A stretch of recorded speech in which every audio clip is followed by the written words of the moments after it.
How's it going, fellas? List of Legends here, bringing you back another list, and on this list today, we're going to be talking about Total Drama Island versus Total Drama Island, aka the original versus the reboot. Now, while a lot of you may be ready to start smacking your keyboards around by me saying this, but this might actually be a closer matchup than you might think. The reason for this is I'm not going to let my nostalgic glasses get the better of me here, and instead be as objective as possible. For the breakdown, I'm going to be doing various sub-rounds including characters, villains, pivotal plot points, and challenges of course.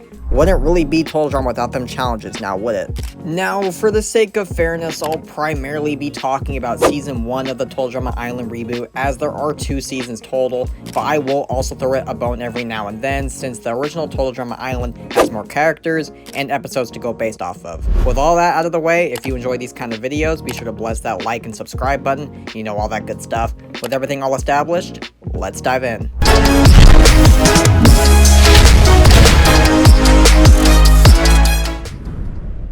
So the first round we're going to kick off with is the introduction and characters, how they all fit in, and what they briefly bring to the party. So starting with Total Drama Island, the original series, where of course met with our host, Chris McLean, voiced by Christian Potenza, who then gives us a rundown of the camp rules and so on and so forth. The thing I like about the introduction is just the environment felt much more relaxed and really gave off some nice vibes.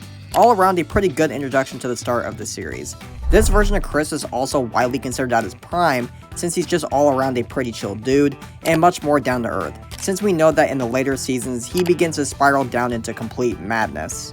Which, keep in mind, the reboot takes place after Pockettail Island, which I'll dive into later on.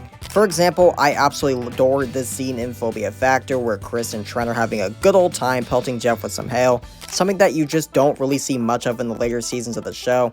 It's this level of attention to detail that I absolutely love about the original Total Drama Island. The same down-to-earth vibe also goes to most of the characters as well, some of my favorites being Trent the guitar guy, Mean Queen Heather, lovable lame brain Lindsay, Jockless Tyler, and I could really go on with this list. The point I'm trying to make here is most of the characters have something to offer, and overall this cast is both fast and versatile. Take Harold having figure skating skills to help with the dodgeball tournament, Heather being cheeky not only to hurt the other team by having Eva voted off with the MP3 player shenanigans, but also her own team by manipulating Gwen and Trent's relationship. Of course, like I said, this doesn't apply to everyone, as we have characters like Katie and Sadie, who to me felt like fodder and filler, didn't accomplish diddly squat, and really had Kool-Aid coming out of my ears every single time they squealed. Pretty much, I think most will point out the big heavy hitter fan favorites are characters like Duncan, Gwen, Owen, and Heather. Of course, your list may vary, but pretty much I'll just say this cast is pretty freaking stacked. Moving on to the Total Drama reboot line, starting with Chris, now voiced by Terry McGurran, it overall gives a solid mix between All-Stars Chris and Island Chris, which translates to half of his personality being psychopath, while the other half of his chill personality. This is a much needed improvement from the previous installments and really did a good job giving us that classic Island feel. However, while this is a step up from previous seasons, against the OG Island it doesn't nearly have the same impact. Since the OG series has Chris's chill mode pretty well locked down at max %, while the reboot is only half. As for everything else introduction wise, it's much more fast paced, but I guess that's to be expected since it does take place afterwards, so no point in over examining anything there. As for the characters, there are 16 of them, and most offer a decent margin, but the ones that stand out to me the most are Julia, Bowie, MK, Z, and maybe Priya. Not to say the other characters are majorly lacking, but they just don't have as much depth to them as these characters do in my opinion. For example, Millie is just hard no. Hard pass. Can't stand her at all. She just writes things about people in her diary, journal, or whatever. Caleb is pretty cool in season 2, but not much in 1 since he's only around in the first episode. Z I thought was pretty funny, has a lot of funny moments, especially with his lost leg stories. Damien is really gag driven at first with trying to pull a Dave and just leave it every turn, but then later on holds his own. Though unfortunately when that does happen, he gets the boots, so such a shame there. Ripper isn't as bad as people make him out to be. He's pretty much a mix of Duncan and Owen, and he does have a lot of solid moments like using Priya as a shield. Axel is basically a carbon copy of Sean, so nothing too groundbreaking there, though I did enjoy her relationship with Ripper following season 2. Michelle is basically movie star pop girl, not a whole lot to say or discuss there. Wayne and Raj are basically Dumb and Dumber, followed by Emma and Chase as a bickering couple, more or less world tour Duncan and Courtney. The cool thing I will say about this though is I love how they actually do know each other prior to the show, so that's a plus. Lastly, we have Scary Girl, basically take Izzy, drain of her mad skills, and turn the crazy meter to the max. She's pretty much a cool character overall, and sets a really bleak tone every time she's on screen, though I really wish we got some more lore surrounding her. Julia is a much more complex character for Total Drama standards. Seeing her transformation is by far a good experience to watch unfold. The same also goes for Bowie, with him balancing a lot more on his plate, doing things behind the scenes, and finally Priya preparing herself specifically for the Total Drama reboot, or I guess I should say her parents. While we have seen this with Sierra in World Tour, I feel it's much more explored upon here. MK has a lot of super sarcastic genius moments and really shines well on strategies. I also don't want to be too dismissive of Caleb either, as this girl really does shine later on in season 2. I'll dive more into details in the next section, which is pivotal plot points. Reaching a conclusion here, I overall have to give the point for best characters to the OG cast, since I just feel most of the characters have a lot more well-rounded layers to them, even when considering character development in season 2 for the reboot. The OG cast just has a lot more to show, and hardly anything gets pushed to the side other than, say, Ezekiel. Round 2, we have pivotal plot points / villains. Starting with, once again, the OG, and it offers a well-grounded story and progression to where nothing at all feels rushed and not a whole lot is brushed over. One of the biggest plot points is Heather, as she is the main villain here, if not the only real villain. A lot of people like to say Duncan, but I have to disagree here, since he's a lot more all bark than bite. Even against Harold, he only really picked on him to the extreme when Harold left his disgusting underwear out on the cabin floor. Other than that, he finds a new bunny for DJ and doesn't really do anything major when compared to Heather. Like, that itself shows he has a heart, where Heather does not, so this doesn't really move the needle at all for arguing Duncan being a villain here. Not only that, the guy flat out admits to Heather that he is at least straight with people. So getting back to Heather, she's an absolute monster. She manipulates Lindsay and Beth to do her bidding, which for a while made her borderline unstoppable. Who then messes up Gwen and Trent's relationship, sabotages the other team. It's just so well thought out. What I'm getting here at is everything felt like a lot more immersive story, like it actually felt like you were there with the characters. Like you felt that heartbreak when Heather kisses Trent right in front of Gwen. That was one of the realest moments I've ever seen, and that's not even all here. Seeing the guys form alliances over the girls felt pretty impactful, as they were able to boot Bridget. And then you have smaller but still pretty cool moments like Gwen and Jeff becoming friends, while Shauna standing up to Heather with Beth after turning on her, Cody setting Gwen and Trent up, and DJ and Jeff helping Duncan with Courtney. Pretty much the main game here is everyone versus Heather, and while this does make for a really good battle, if you will, there are a few things that knock it down a peg. First off, after getting her diary read out loud, Gwen obviously runs out in embarrassment, and everyone immediately puts the WTF look upon Heather, and she avoids getting herself voted off by convincing everyone to just vote off Justin instead of her. Or how about when Beth gets voted off instead of Heather because of a supposed tiki curse, which even if you want to excuse all of this, they could have just simply voted Heather off first, then dealt with the others if it was that big of a deal. And don't even get me started on the whole voting Jeff off because he's the nicest guy or whatever.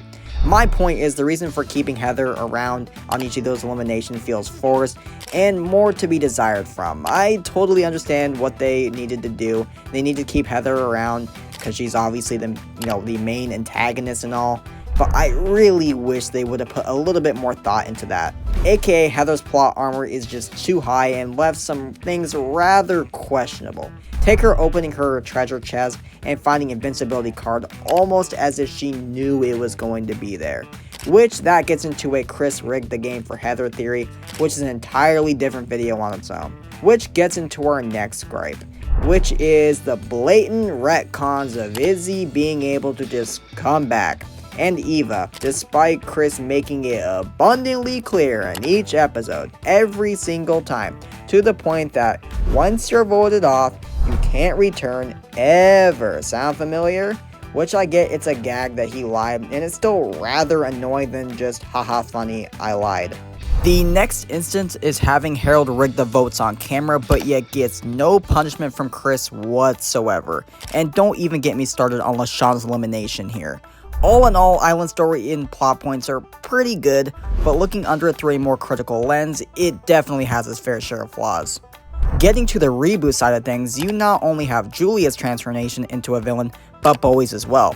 So two villains going at everyone. This is something I've wanted in Total Drama for a really long time, and while World Tour has both Heather and Alejandro, that was more of an underdog redemption story for Heather, and not really her as another main threat. The reboot makes a clear distinction between both Julia and Bowie's style of villainy. Think of it like if you replace World Tour Heather with Island Heather against Alejandro in World Tour. Anyways, Julia starts off relatively basic, goody two-shoes, trying to play everything off as if she's an angel on social media, but then she gets caught by MK, who literally tapes people's confessionals, which I thought was an absolutely solid plan. It allowed her to stay stealthy, prep with intel, it was just pure genius. Sure, there could have been much more explored with this, but I still think the concept itself is something to take into consideration. Overall, once the mask is off, Julia basically just targets everyone to get to the finale, which makes it feel a lot more earned and less plot armored than Heather at times. Moving to Bowie, his movements were more behind the shadows with quick wits such as switching out Millie's bad notes about Priya.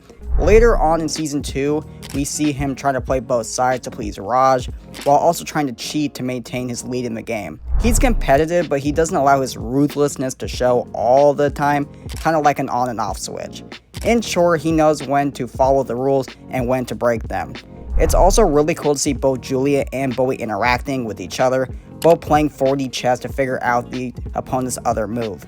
Pretty much what I will say here is, while everything is more fast-paced, it doesn't take away from the main story. You will get to see how events are played out without it feeling choppy.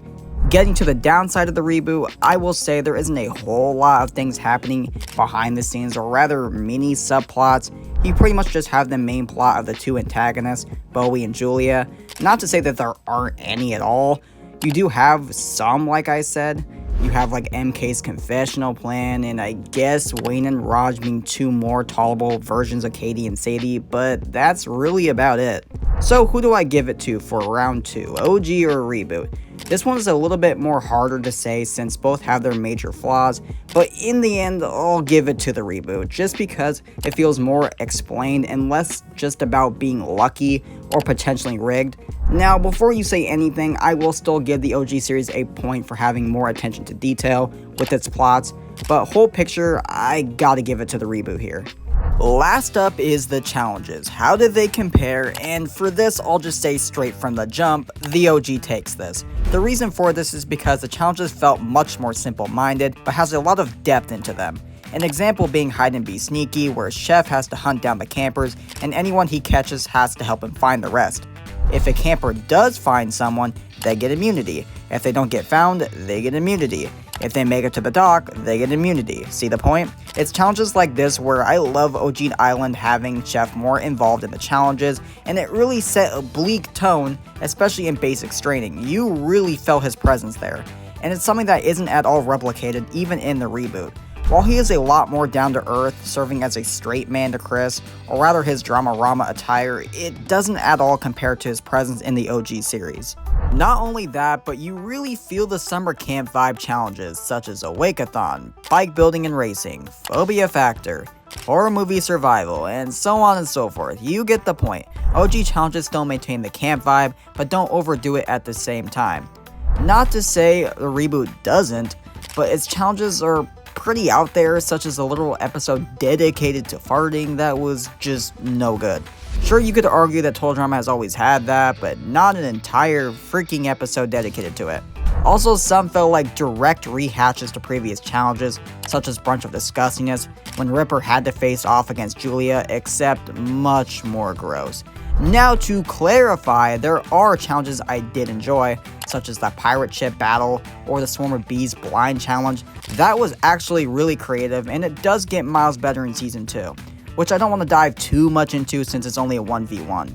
The last thing about challenges, of course, would be the finale, and this is where I would say I could honestly take either, or if I'm being brutally honest, the OG Island finale, don't get me wrong, is an absolute classic, but it's pretty bare bones for finale standards.